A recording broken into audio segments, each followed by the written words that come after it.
Supreme court में benches के इख्तियारात का केस मुकर्रर न होने के मामले पर एडिशनल रजिस्ट्रार जुडिशल को शो कॉज नोटिस जारी करते हुए जाती हैसियत में तलब कर लिया गया। जस्टिस मंसूर अली शाह ने रिमार्क्स दिए, मैं जजेस कमेटी का मेंबर हूं मगर मुझे इजलास का पता ही नहीं चला।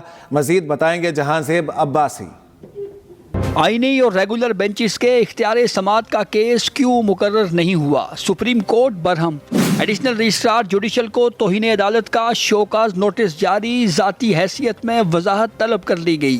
सुप्रीम कोर्ट में आईनी और रेगुलर बेंचेस के इख्तियारात के मामले पर समाअत हुई। जस्टिस मंसूर अली शाह की सरबराही में 3 रुकनी बेंच के सामने बैरिस्टर सलाहुद्दीन पेश हुए। उन्होंने मौक़िफ़ अपनाया, मैं कराची से आया हूँ, आज मुकदमा समाअत के लिए मुकर्रर नहीं हुआ। जस्टिस मंसूर अली शाह ने कहा, मैं मालूम कर लेता हूँ। एडिशनल रजिस्ट्रार सुप्रीम कोर्ट नज़र अब्बास पेश होकर बताएं आज क्यों केस समाअत के लिए मुकर्रर नहीं हुआ। मुख्तसर वक्फे के बाद समाअत फिर शुरू हुई। डिप्टी रजिस्ट्रार जुल्फ़िकार अली अदालत में पेश हुए और बताया जजेस कमेटी इजलास हुआ जिसमें फैसला किया गया केस 27 जनवरी को आईनी बेंच के सामने मुकर्रर किया जाए। जस्टिस आयशा मलिक ने कहा, हमारे सामने फिक्स पूरे हफ्ते के मुकदमात तब्दील हो गए हैं, क्या अब एक रिसर्च ऑफिसर हमें बताएगा कि कौन सा केस कहाँ मुकर्रर होगा।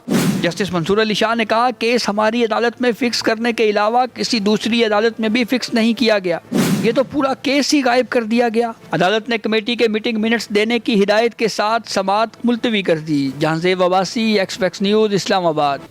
सुप्रीम कोर्ट के आईनी बेंच ने तलबा यूनियन बहाली केस में विफाक समेत तमाम फ्रीकैन को नोटिस जारी कर दिया, जबकि बानी पीटीआई के इंतखाबी धांधली के खिलाफ दरखास्त पर दरखास्त गुजार के वकील को दलाइल की तैयारी के लिए वक्त दे दिया। जबकि आदिल बाज़ई केस का तफसीली फैसला भी जारी कर दिया गया। तफसील जानेंगे जहांजेब अब्बासी से।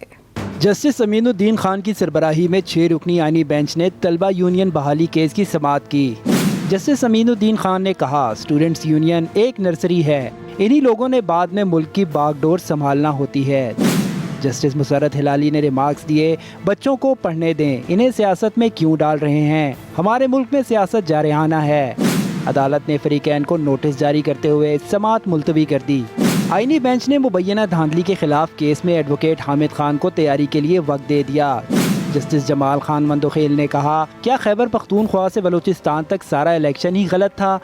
आइन की आर्टिकल 184 के तहत दायरा इख्तियार अदालत का नहीं है। दरख्वास्त गुजार वकील ने कहा, ये इस अदालत की कमजोरी है कि अभी तक 100 वोटों नहीं ले सकी। जस्टिस जमाल खान ने कहा, हामिद साहब आप सीनियर वकील हैं, अल्फाज का चुनाव देख कर करें। अदालत ने तैयारी के लिए मजीद वक्त देते हुए समाअत मुलतवी कर दी। जस्टिस मंसूर अली शाह की सरबराही में 3 रुकनी बेंच ने आदिल बाज़ई को डिसीट करने के खिलाफ अपील का तफसीली फैसला जारी कर दिया, जिसमें कहा गया है अपील कुनंदा की जानिब से जाली रजामंदी के हल्फनामे की तैयारी और इसके इस्तेमाल के हवाले से जो इल्जामात मोहम्मद शहबाज शरीफ पर लगाए गए हैं, हम तवक्को करते हैं कि सिविल अदालत इन मामलात का फैसला जल्द करेगी। Jahanzeb Abbasi, express news, Islamabad.